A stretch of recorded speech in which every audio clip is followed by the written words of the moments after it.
E hoje foi um dia de extrema volatilidade para a soja lá na Bolsa de Chicago. Entre as máximas do dia e as mínimas do dia, a gente teve uma variação aí de $1 por bushel. É isso mesmo. As máximas bateram ali para o vencimento maio nos 17,59 e as mínimas ficaram ali nos 16,49. A gente acabou encerrando o pregão para o maio a $16,52 por bushel, uma queda de 18 pontos em relação ao fechamento anterior. Foi um dia com informações que fizeram o mercado explodir no primeiro momento com a questão da guerra, mas depois alguns fundamentos foram sendo trazidos aí para o mercado e, obviamente, houve aí a questão da realização de lucros, né, do colocar dinheiro de volta no bolso. Mas quem explica melhor para a gente tudo isso é o Rafael Mandarino. Está aqui com a gente já no vídeo. Rafael Mandarino, diretor da Ag Resource Brasil. Seja bem-vindo, meu caro. Muito obrigado por estar aqui com a gente, nos ajudar a entender esse mercado hoje que foi uma montanha-russa, hein, Rafael?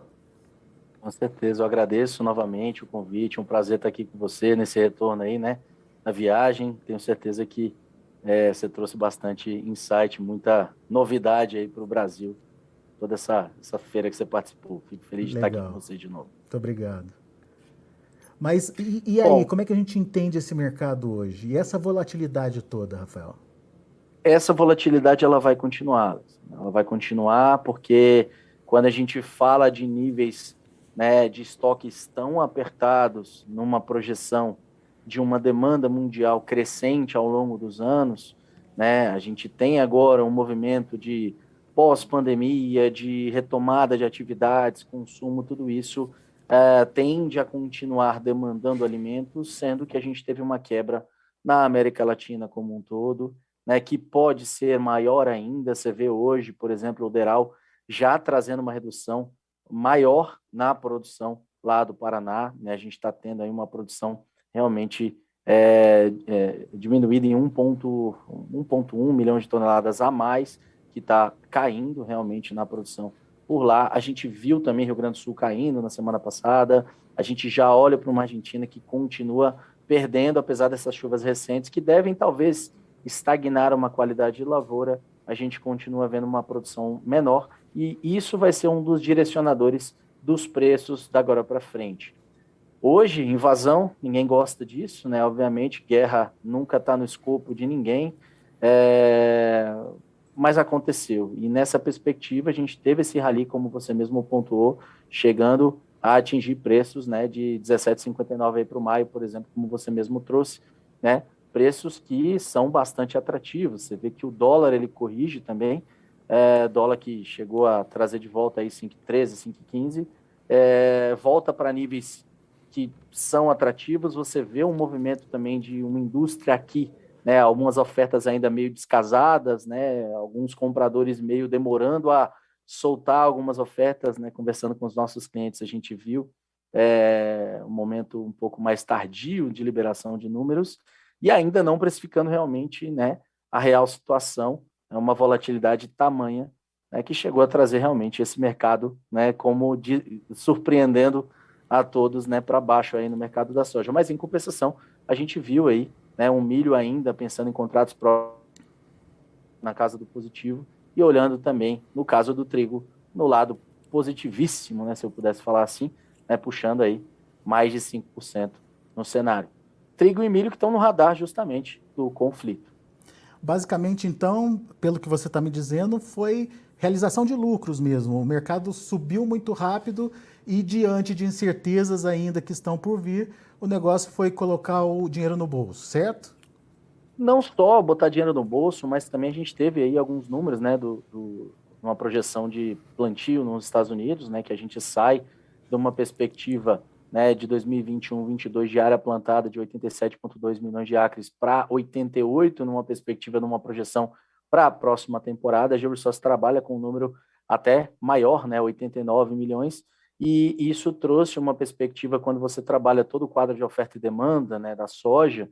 Você olha dentro da temporada, aquela média de preço das fazendas, né, em dólares por bushel, onde foi publicado que a gente teve o 21-22 com uma média que talvez fique próximo de $13 por bushel, enquanto que o 22-23 na casa dos 12,75, ou seja, um número que teoricamente mostra que para o próximo ano a gente pode ter um preço médio das fazendas americanas recebendo um número menor do que recebeu nessa temporada. Baixista? Do nosso lado, a gente concorda que não. A GeoResource não olha para esse número como sendo um número que, em sua totalidade, no quadro de oferta e demanda por lá, está trazendo a real situação. A gente tem, normalmente, os números do USDA com crushing e com exportação sendo, né, subestimados, né, principalmente agora, no início, né, quando a gente começa realmente a falar um pouco mais de 22, 23. Né, então, para a gente, esse número de esmagamento, o número de exportação, ele tende a ser maior, trazendo, obviamente, né, tanto no 21, 22, um número de exportação maior, porque a gente teve toda essa perda aqui na América Latina, né? Até um dado interessante, a gente fez uma análise desde 1980, né? Todos aqueles anos em que a gente vê um aumento de produção, quanto que o consumo doméstico tende a aumentar na América Latina, e na diminuição de produção, quanto que o consumo tende a cair. E na maioria dos anos onde há uma queda na produção, o consumo doméstico ele não cai. E aí, para a gente ajustar um quadro de oferta e demanda, óbvio que no lado para ser penalizado entre consumo doméstico e exportação, é penalizado uma perspectiva de exportação. Então, se eu tenho uma queda de exportação potencial na América Latina, alguém tem que exportar isso. Talvez não 1 para 1, mas alguma parte tem que ser maior. E o USDA, na última revisão, não mexeu em exportação. Né? Não tinha mexido em exportação, e essa exportação que continua em níveis ainda abaixo do que a gente acredita que tende a ser a exportação por lá, nesta temporada ainda, virando para a próxima temporada com uma contribuição maior.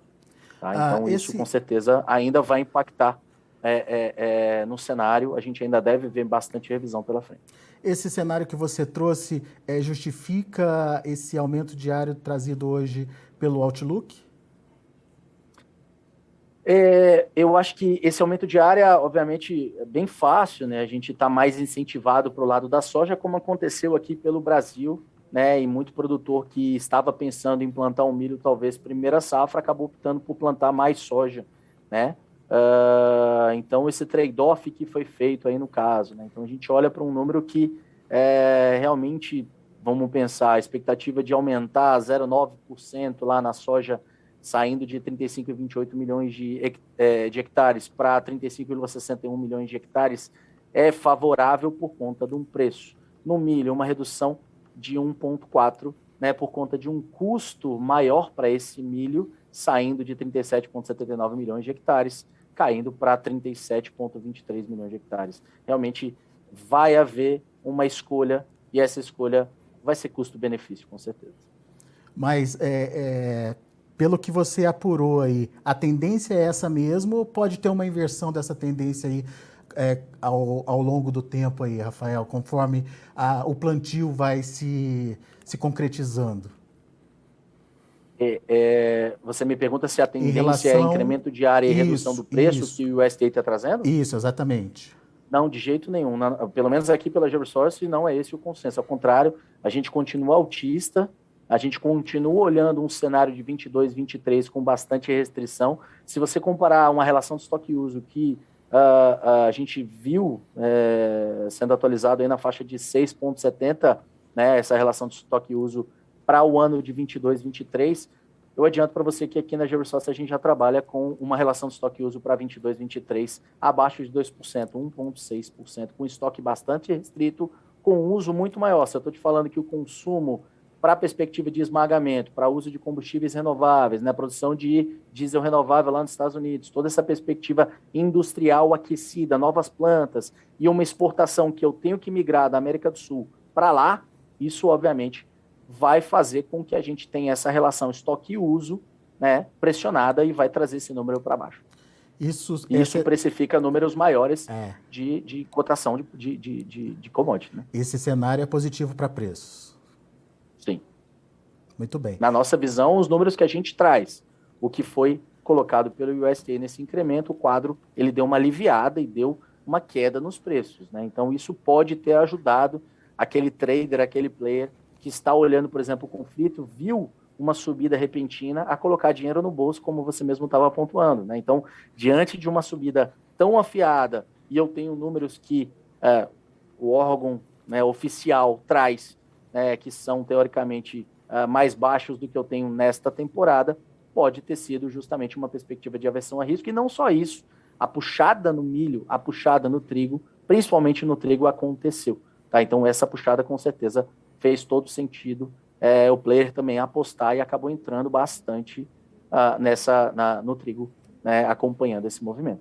Esse movimento de hoje, então, na sua opinião, ele não tem sequência? Essa queda de hoje?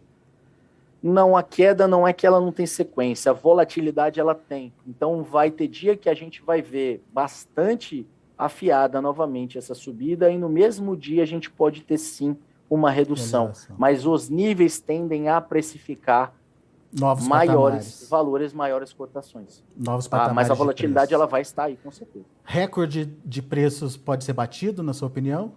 Aquele recorde de perto de 18? Sim. Na nossa opinião, é possível que a gente estresse bastante esse preço acima. Eu lembro que você gosta de um preço, tá? Mas eu acredito que a gente volte a testar os níveis que a gente testou hoje, sim. Muito bom. Rafael Mandarino, muito obrigado, meu amigo. Volte sempre. Eu que agradeço, tudo de bom para vocês, um abraço, contem com a gente sempre. Até a próxima.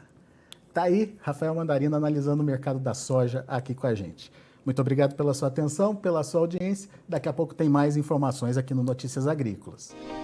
Se inscreva em nossas mídias sociais. No Facebook, Notícias Agrícolas. No Instagram, @Notícias Agrícolas. E em nosso Twitter, @Norteagri. E para não perder nenhum vídeo, não se esqueça de nos acompanhar no YouTube e na Twitch, Notícias Agrícolas Oficial.